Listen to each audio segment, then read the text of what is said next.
여러분 안녕하십니까? 네, 오늘 시간 또 이보연 씨 모시고 저 북한 탈북하던 얘기 한번 들어보도록 하겠습니다. 지난 시간에 무려 25살 때요, 그때가? 네, 13년 형. 24살 때 13년 형을 받고 죽게 됐다가 갑자기 나도 몰랐는데 집안의 사촌 오빠가 전투기 조종사예요. 그러니까 또 북한에서 석방했는데 석방하니까 또 정작 또 중국으로 또 반동이 됐잖아요. 근데 왜 북한을 떠나야 된다고 생각했어요? 그때가 언젠가요? 딱 이제 사회교양 처분으로 감옥에서 나오고 나서 3개월 만이죠. 3개월 만에. 네. 대부분이 그렇지 않나요? 나오고 바로 도망가잖아요. 아니, 그러니까 저도 감옥에서 석방돼서 저도 한 달도 안 돼서 다시 또 도망쳤거든요. 그러니까 감옥 연당해서 그 사람의 정신을 말살시키는 게 아니고 오히려 어쩌면 이런 경우도 많았어요. 그러니까 감옥에 들어갔더니 탈북했던 사람들 만나는 거예요. 맞아요. 그러면서 중국은 저런 세상이 있어? 그러면서 우리 사회가 이렇게 얼마나 사람 못 살 것인지 이 사람들은 비교해서 얘기를 해주니까 내가 여기서 이제 나가면 중국 갈래 이런 생각을 해서 오히려 감옥이 더 반동 만드는 곳이라는 얘기, 그런 얘기. 맞아요. 그렇게 제가 딱 그렇거든요. 왜냐면 감옥에 들어갔는데 아까도 얘기했지만 말하지 말라는데 말 안 할 수가 없잖아요. 감옥에 들어갔는데 거기 다 이제 탈북했다 잡힌 애들, 한국 가다 잡힌 애들 이렇게 다 들어왔는데 저는 솔직히 그 철강단을 하면서 중국의 그 밀수꾼들하고 하면서 남들보다 사실은 한국 드라마 뭐 영화들을 많이 봤다면 사실 또 더 많이 접한 사람 중에 한 명이에요. 네. 더 많이 봤는데 사실은 어떻게 보면 드라마나 영화나 북한에서 보나 뭐 한국 와서 보나 다 극본이고 다 연출된 것들인 거잖아요. 생생하게 안다고. 그렇죠. 그래서 보게 되면 그래 저건 우리를 사회주의를 망가뜨리는 나쁜 놈들의 책동이야 이러고 보게 되면 그렇죠. 재미로 보기도 했지만 그러면서도 한편으로는 계속 보게 되니까 물음표가 달리는 것도 있었고 했었죠. 근데 그래도 정말 저럴까 이제 했었기도 했는데 이게 감옥에 딱 들어갔는데 얘네가 배고프고 춥고 힘들잖아요. 그러니까 얘네가 중국에 갔다가 잡혀온 애들이 한다는 소리가 먹을 얘기가 맨날 먹는 얘기. 그럼 왜 한국 가다가 잡혔어? 중국보다 한국이 가게 되면 어느 만한 돈의 가치가 있고 어떻게 살고 있고 왜 중국 사람들이 왜 한국 가려고 하고 왜 미국 가려고 하고 왜 어디를 가려고 한다라는 걸 이걸 들으니까 어머 미치겠는 거예요. 그러면 배고파 죽겠는 아무리 면식이 들어와도 배고픈데 저도 감옥 가 맨날 먹는 얘기 얘네가 하고 감옥 안에서는 개원이 있으니까 말 못하는데 그 햇볕 조이라고 1시간인가 쭉 바깥에 내보내잖아요. 그러면 운동장에 쭉 내놓고 그냥 멀리서 한두 명이 지킨단 말이에요. 그때 앉아서 그냥 맨날 어떤 놈이 뷔페 갔대. 맞아요. 나 뷔페를 중국에 잡혀오기 전에 가본 적이 없거든. 근데 돈 무슨 어휘안 내면 먹고 싶은데 시커 먹는데 고기도 있고 뭐 있더니 와 그런 데 있나? 중국에 다시 가서 거기 한번 가봐야 되겠다. 맞아요. 그렇죠. 네. 그리고 막 전화번호 막 저한테 알려줘요. 너는 어차피 나갈 거니까 그러니까 저는 이제 면회도 오고 이제 어차피 병고소기도 먼저 나갈 것 같으니까 자기 전화번호 줄 테니까 전화해가지고 좀 돈 받아가지고 자기한테 좀 면회 와달라. 별의별 애들이 다 있는 거예요. 그래가지고 저는 그 친구들에게서 정보를 받다 보니까 이게 물음표를 드라마나 영화를 보고 한국에 대한, 중국에 대한, 외국에 대한 물음표를 달고 있던 제가 이 물음표가 펴지기 시작하는 거죠. 펴지기 시작하면서 그게 바로 물음표가 펴지면 뭐가 되죠? 느낌표가 되잖아요. 그래서 이게 이유가 뭐가 됐든 가야 되겠다라고 하고 이제 딱 느낌표를 받고 출발선을 거기서 지정을 저는 한 감옥에서? 거죠. 그렇죠. 네. 나오자마자 어떻게 보면 이제 한국행을 밟으려고 결심을 했고 또 정작에 나오니까 또 부모님이 계시니까 또 조금 주춤한 것도 있긴 하지만 사람이라는 게 제가 사회생활을 하다가 그런 곳에 갔다가 탁 처녀라는 것에 들어갔다 나오니까 북한이라는 나라가 약간 좀 가부장적이고 약간 보수적인 성향이 있는 아직은 좀 나라인 사회체제에 있는 거잖아요. 그러다 보니까 들어갔다 나오니까 사람들이 바라보는 저에 대한 시선이 뭔가 더 뜨거운 것 같고 제가 완전 더 창피한 것 같고 처녀의 몸으로 감옥 갔다 왔대. 그래 그것도 배합하던 사람들이 또 저희가 돈도 좀 벌고 했는데도 배합하던 사람들 그래 끝내면 잘난 척하자 좋게 됐는데 이런 사람들도 있었고 하다 보니까 시집 다 갔다 이러지 않아요? 네, 시집 다 갔다 이거죠. 오점이 돼버린 거죠. 저에게는 어떻게 보면.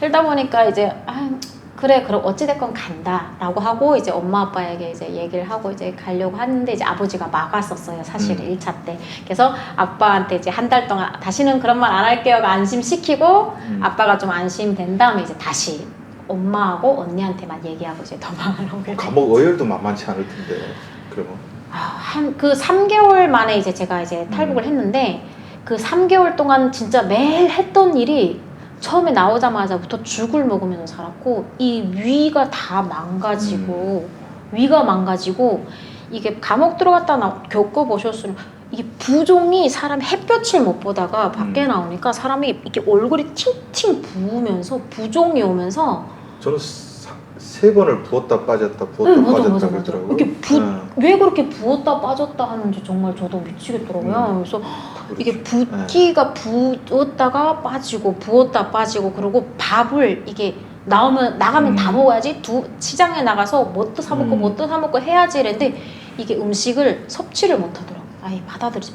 그러니까 3개월 동안 어떻게 보면 계속 죽 먹고 있다가 왔던 것 같아요. 겨우 좀 정신 차리고 나간 거죠. 네, 그렇죠. 그래서 3개월 만에 이제 탈북을 하게 되죠. 네. 어디 쪽으로 해서 넘었어요? 저는 그나마 국경 쪽에 연고지가 있던 곳이 그나마 한 2, 3개월 살았던 겨운대에 갔었던 교원대학 다닐 때. 네, 해령에 그나마 이제 지인이 이렇게 한 분이 계셔가지고 그분에게 이제 무작정 찾아갔던 거죠. 이제 찾아가서. 네, 근데 이게 들은 정보들이 또 있다 보니까 그래서 이제 돈을 주고 좀 안전한 선으로 이렇게 잡혀오게 되면 또 이제 안 되니까 그래서 이제 이제 좀 안전하게 건너야 되겠다라고 해가지고 저는 이제 돈을 어느 정도 마련을 하고 아예 좀 브로커에게 돈을 주고 안전하게 건널 선을 잡았어요. 그래서 지인을 했더니 다행히 지인이 그 중국에 이제 또 건네주는 브로커를 알고 있어서 했더니 보이지도 오늘 네. 그 보이시던 착한 일을 했는데 우리가 굳이 얘기해 드릴지 모르겠는데. 네. 근데 저에게는 그분이 참 어떻게 보게 되면 운인이었던 것 같아요. 어느 보이지도 많으니까. 그래서 무사히 넘어서 그 한국행은 강 넘어서 몇 달 만에 한국행 오는 거예요? 강을 건너서 저는 바로 6개월 정도 있다가 그냥 바로 한국행을 밟았어요. 네. 그러니까 저를 중국에서 받아주신 브로커가 쭉 다시 한국행까지 그러니까 한국으로 이제 가겠느냐라고 해서 그럼 가겠다라고 했더니 그분이 이제 또 선을 알아봐 주셔가지고 그분이 또 이제 한국행까지 해가지고 그 선교사님하고 또 연결을 해주셔서 그 선교사님이 흑룡강성에 계시더라고요. 그래서 연길 쪽에서 또 흑룡강성까지 가가지고 그쪽에서 이제 그 교회에서 마련한 이렇게 월세집 같은 데가 숨겨놓은 데 안가라고 해가지고 있더라고요. 그래서 거기에서 이제 생활을 하면서 이제 지냈었죠. 바로 떠났어요? 저는 남들보다 좀 그래도 힘들게는 오지 않았는데 북송한다는 게 어때요? 네, 그 트라우마가 심했겠다. 그 갔다 온 사람들 고생하는 것을 남들은 잡혀가서야 이게 진짜 지옥이고 하는데 본인은 다 봤잖아요. 중국 다 봤으니까. 그분은 한국행 나갔다 하면 죽는다고 다 알잖아요. 이게 잡혀가면 정말 자살해야지. 저도 정말 그거였어요. 일단 어디서 잡히면 저도 그냥 죽어야겠다. 왜냐면 일단은 남은 가족들이 있고 거기서 제가 사형형 처분이라는 일단 제형이 있었기 때문에 거기서 재판을 때릴 때 나중에 다른 범죄가 있게 되면 그것까지 추가로 이제 받게 되는 거였었거든요. 그래서 일단 잡히는 순간 마찬가지죠. 그렇죠. 그러다 보니까 일단 잡히는 순간 가족들을 위해서도 제 하나 그냥 스스로 이제 목숨을 끊어야 되는 거였고 했었는데 이제 다행히 정말 그 누구보다도 정말 생각보다 안전하게 왔고 잘 왔어요. 그런데 그 누구보다 오는 기간이 너무 많이 걸렸어요. 거의 정말 한 2년? 기간으로 보게 되면 한 탈북해서부터 드마강을 건너서부터 한 2년?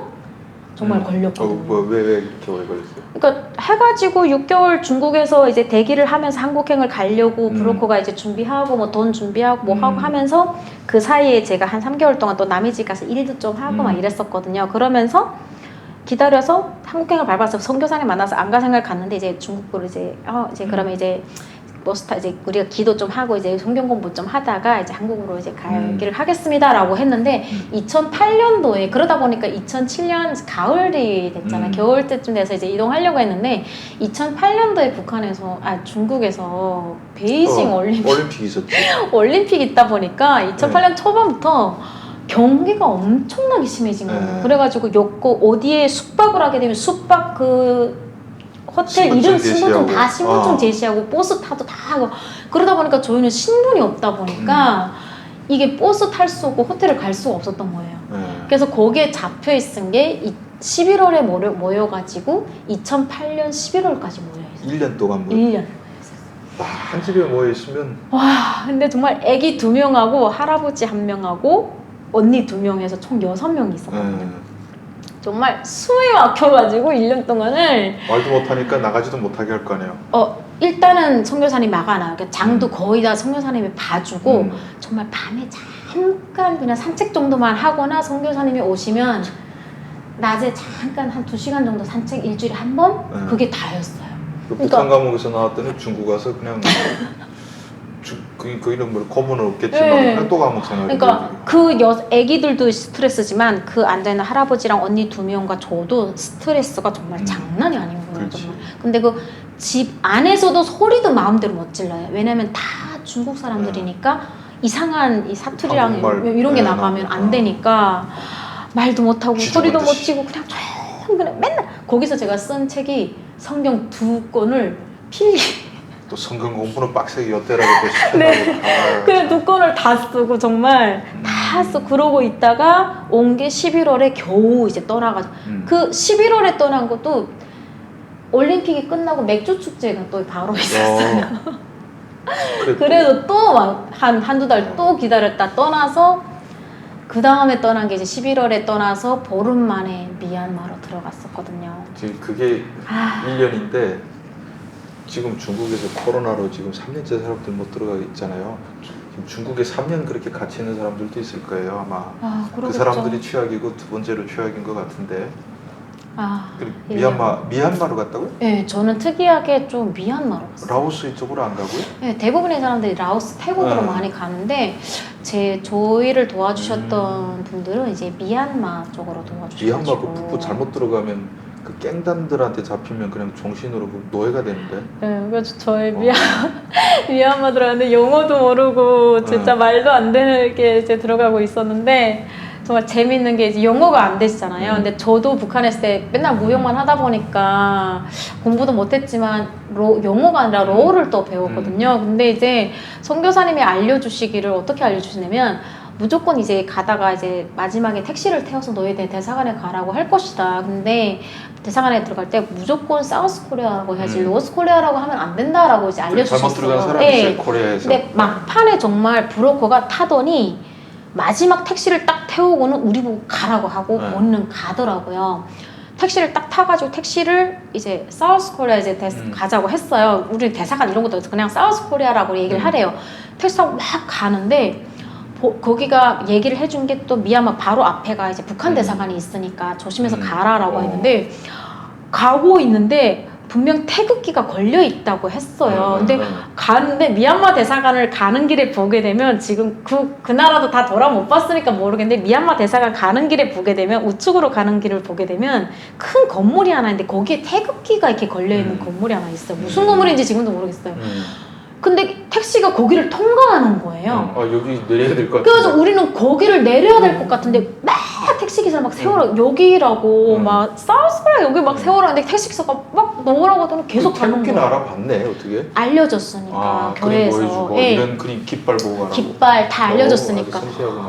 근데 거기를 통과하는 그래서 우리 도망가야 되겠다. 그래서 배낭 다 매가지고 택시에서 지금 다 배낭 4명이 배낭 메고 막 이러고 있는데 깃발도 안 보이는 건물에 들어갔다 택시를 딱 세우더라고요. 세워가지고 거기 내리라는 거예요. 그래서 우리 안 내린다 빨리 가라고 했는데 택시기사 안 갔는데 택시기사도 너무 불안해하는 거예요. 자기도 빨리 가. 근데 이 택시기사도 우리 태워도 이렇게 처벌받는다 그러더라고요. 내려서 물어보니까. 미얀마도 또 그래가지고 우리 안 내리고 버티기를 하면서 밖을 딱 내다봤는데 깃발은 안 보이고 바깥에 이렇게 동판에 글로 이제 대한민국 주재 이제 뭐 대사 제대로 되려. 대사관이라고 써 있더라고요. 그래서 좀 크게 만들어 네, 붙였으면 그래서 좋겠어요, 내렸어요. 드라마에서. 근데 그 건물 보니까 식당인가 뭐 그랬다고 그러더라고요. 그게 대사관은 아니고, 근데 깃발은 안쪽에 꽂혀져 있고 미얀마 대사관 앞으로 깃발 앞에다가 크게 앞에다가 좀 붙여주셔야 좀 돼요. 이렇게 좀 현판도 크게 좀 붙여놓고 너무 어둡게 붙여져 있어요. 그래서 정말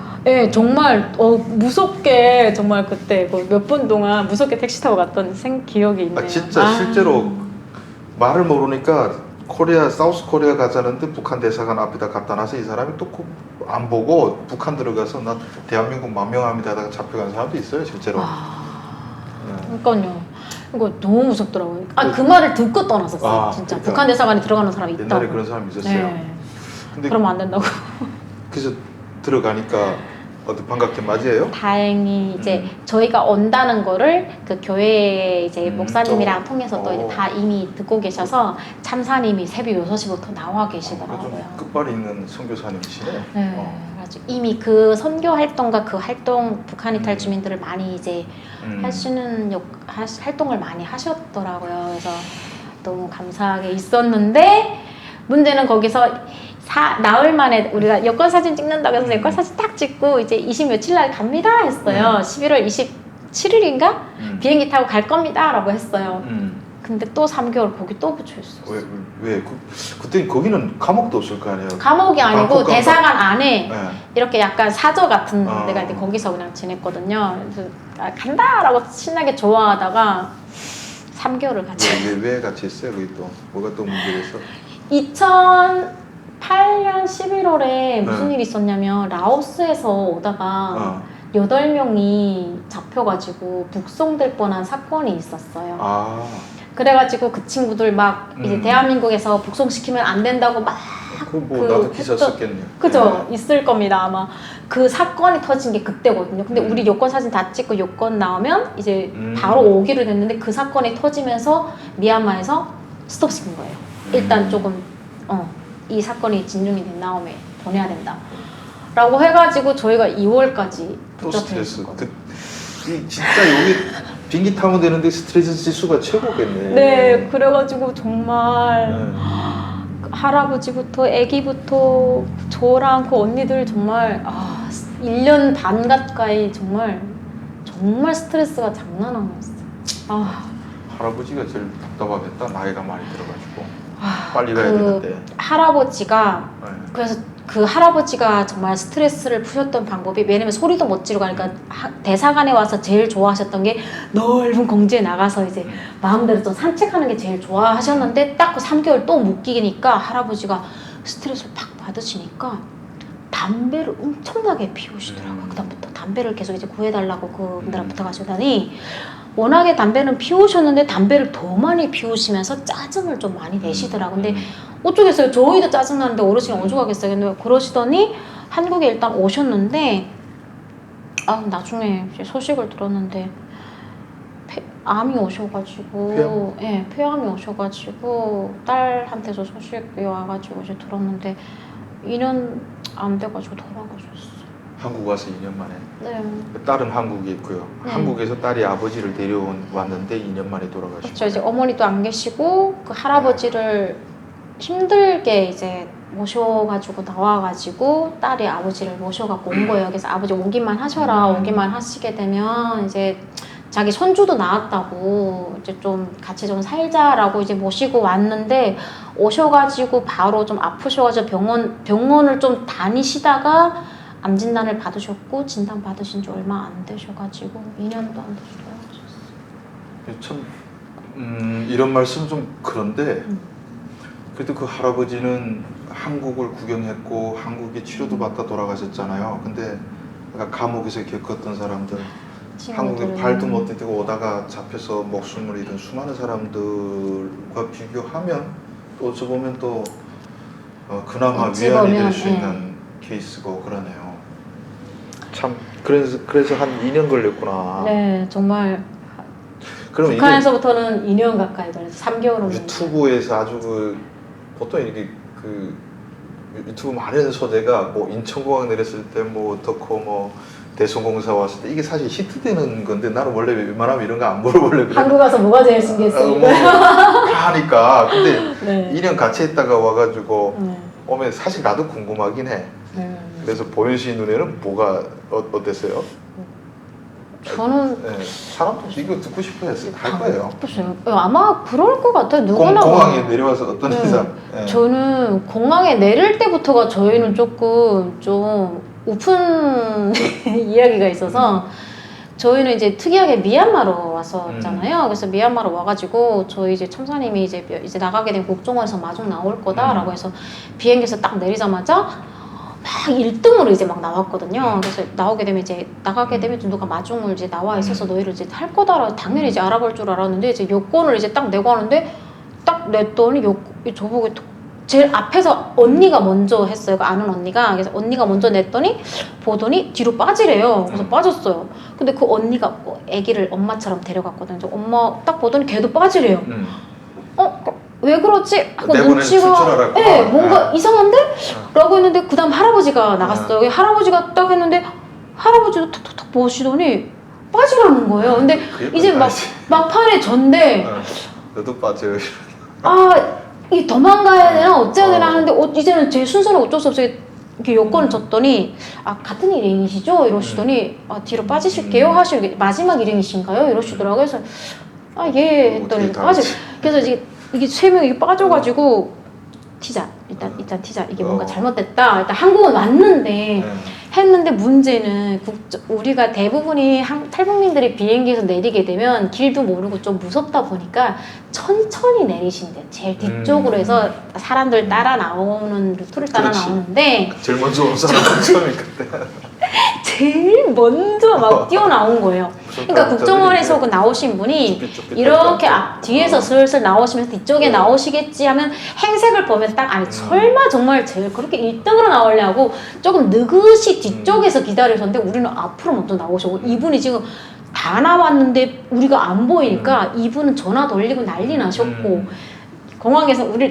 이쪽으로 사무실에 넣어놓고 전화를 넣으시고 국정원인가 어디 전화를 하시니까 왜 사람이 안 나와 또 이러고 막 서로 연락이 돼가지고 뛰쳐오시더라고요. 아니 이것들은 겁대가리가 없냐고 하고 이런 얘기 계속 들어도 재밌긴 해. 네, 그래서 저희를 이렇게 데리고 어디 밑으로 내려가시더니 일반 출국장이 아닌 것 같아요. 지금 기억해보면. 그래서 버스 이렇게 자그마한 버스에 태우시더라고요. 그래서 그분이 너무 이제 우리를 뭐라 하지만 통쾌하게 계속 어이없다는 듯이 웃으시면서 이렇게 탁 빠져나와서 지금 쭉 공항을 나오는데 제가 신기해 누구나가 아마 그랬을 것 같아. 대개 뭐 99명이 그러지 않을까 싶은데 사람마다 느끼는 감정이 조금씩 달라요. 그래요? 네.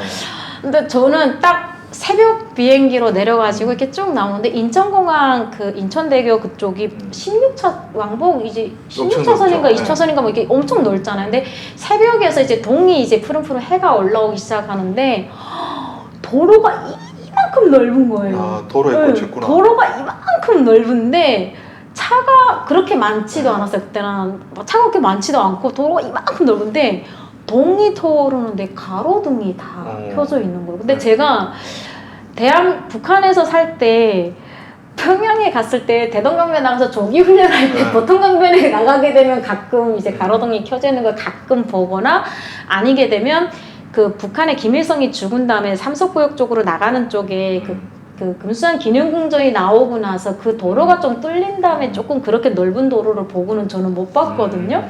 근데 그 인천대교 공항에 그 빠져나오는 도로하고 그 대교에 쫙 불들이 켜져 있는데 그게 너무 멋있는 거예요. 여기가 한국 맞나? 이게 지금 차를 달리는 도로가 맞나라는 생각이 드는 거예요. 그게 제일 신기했었고 제일 첫눈에 감탄했던 곳이. 화장실은 안 가보셨구나. 보통 나는 화장실이 꽂혔는데 가보고. 화장실은 저 북한에서도 가봤어요. 그 북한의 김일성 그 아까 말했죠 그 군사 기념궁전 화장실도 그렇게 돼 있고 네, 그래서 화장실은 많이 경험했었어요.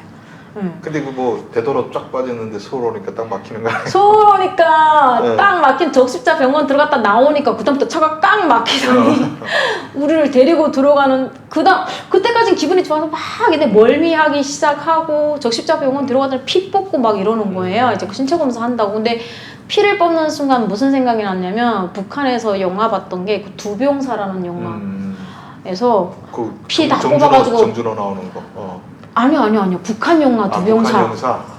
북한 영화 두병사. 한국이 갖다 기술 안 하고 넘어왔다. 뭐 네, 그 근데 영화죠. 그거 네. 죽었는데 왜 죽었냐 했더니 북한에서 그때 소문 돌았는데 북한 남한에 갔다가 피 다 뽑아가지고 백혈병 걸려서 죽었다고 소문 돌아가지고 이거 피 뽑아가지고 우리 백혈병 걸리는 거 아니야? 갑자기 이 생각이 드는 거예요. 우리 때는 피부터 안 뽑던데 그때는 피부터 뽑았나 보다. 우리 이제 혈액 검사 한다고 이제 피 다 뽑고 하더라고요. 그래서 갑자기 그 생각이 나서 뭐 어떡하냐.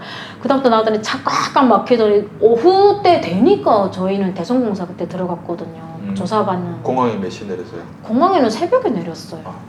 아, 네, 병원에 가서 다 검사하고 뭐하고. 서울구경부터 하고 들어갔네. 네, 한참 걸리더라고요. 그래서 가는데 그 대성공사 그 조사 가는데 이렇게 들어가는데 갑자기 산 같은 데를 막 이렇게 차도 밀리지만은 갑자기 산 같은 데로 오솔길로 막 이렇게 들어가는데 시흥에 있을 때. 옛날에 시흥에 있을 때, 네.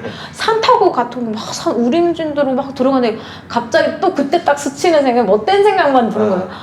이게 남산 지하실로 끌고 가는 건가? 지금 북한에서만 듣던 그 안기부, 막 남산 그 고문한 곳 진짜 막 이게 벤치 같은 거 있고 막 이렇게 고문 이런 도구들이 있는 그런 곳으로 끌고 가는 이제 막 바자대고 막 거꾸로 매달리고 이러나 여기도 막 그런 생각이 들었는데 딱 가니까 옷 주고 사이즈 물어보고 신발 주고 가방 주고 이러더라고요. 신나는 그 고문을 안 당했어요? 아니요, 안 했어요.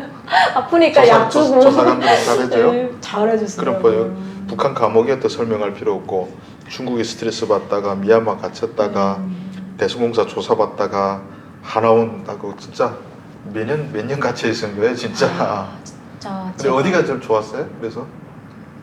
근데 대성공사나 하나원은 그 별로 스트레스는 안 받아서 같이 있던 느낌은 안 들잖아요. 좀 힘들긴 했어요. 왜냐면 저희 때가 사람도 제일 많을 때. 한 팀에 200명 넘을 때. 그렇지 그때가 그렇지. 그때가 3,000명, 네. 3,000명 200명 넘을 때. 그래가지고 막 조사도 3개월씩 걸렸고, 네. 하나원 3개월이고. 엄청 많이 왔을 때. 네, 그때였어가지고 걸렸었는데. 그때부터 계속 숫자가 적어지기 시작하더니 요새는 뭐 60명밖에 안 와요. 근데 그래도 하나원 생활이 참 적응하고 필요했었고 재미있었고 그래도 걱정이 없어. 지금 생각해 보면. 그 아무튼 뭐 그다음에 좀 한국 얘기는 뭐 나중에 천천히 네. 하시고요. 지금 그 보현 씨가 통일교육원 네. 그 강사? 네, 통일교육원 소속에서 이제 강사 뭐 활동하고 통일 있습니다. 강사도 하고 하니까 이제 북한 얘기도 하고 말씀도 잘하시고 뭐 그래가지고 앞으로 그 주성환 TV 나와서 한번 진행 좀 해보시죠. 잘할 것 같아요. 한번 해보세요. 제가 네. 사실 이제 2017년도까지는 방송과 강의를 정말 쉴 틈 없이 너무 많이 했었어요. 1년에 한 몇 번 해요? 1년에 강의는 거의 뭐 매일 했었고요. 와 진짜 잘 나가는 강사였네요. 잘 나갔다기보다 네. 다행히 그때 방송 쪽도 그렇고 불러주시는 분들도 너무 많았고 강의는 진짜 거의 매일 있었고 진짜 1년에 한 300회? 어떨 때는 강의 진짜 막 2군데 오전 오후로 막 나눴었고 막 하루에 제가 네, 제가 1년에 6만 킬로, 5만 킬로, 5만 8천 킬로를 탔었어요. 자동차만. 지구 한 바퀴 네, 그러고 탔었고 방송을 앞에다가 차를 막 TV조선, MBN, YTN 막 여기다 막 갖다 대놓고 막 여기 왔다 갔다 막 이러고 막 방송하고 이랬어가지고 막판에는 제가 좀 진행자랑 했던 것 제가 같은데. 정식으로 방송 끝나고 선회해 보도록 하겠습니다. 육아하느라고 지금 많이 좀 보복 하는데 주성아 TV 재미없다 그러는데 좀 여성 진행자 하면 내가 지금 화면 뽑으려고 해요. 여성 진행자. 그래도 기자님이 그래도 하시는 그게 있으시잖아요. 하시는 그게 있어가지고 제가 그게 누가 되지 않을까 걱정이 되는데 끝나고 얘기해 봅시다. 네. 재밌게 저는 잘 들었는데 그 끝으로 진짜 하고 싶은 말을 했는데 저는 저 탈북민 유튜브 보면서 뭐 맨날 인천공항 내리던 소리야, 뭐 맨날 하나원 갔던 소리야 하고 너무 식상하다 했는데 이게 들어보니까 재밌긴 해요. 그쵸. 사람마다 좀 다르고 오늘도 재밌게 마지막에 들었어요. 2부는 슬프다가 3부는 재밌게 끝나서 그래서 긴 시간 동안 여러분들 재밌게 봐주시면 감사하고 다시 또 다음 영상으로 뵙도록 하겠습니다. 시청해 주셔서 감사합니다. 감사합니다. 재밌는 얘기니까. 네.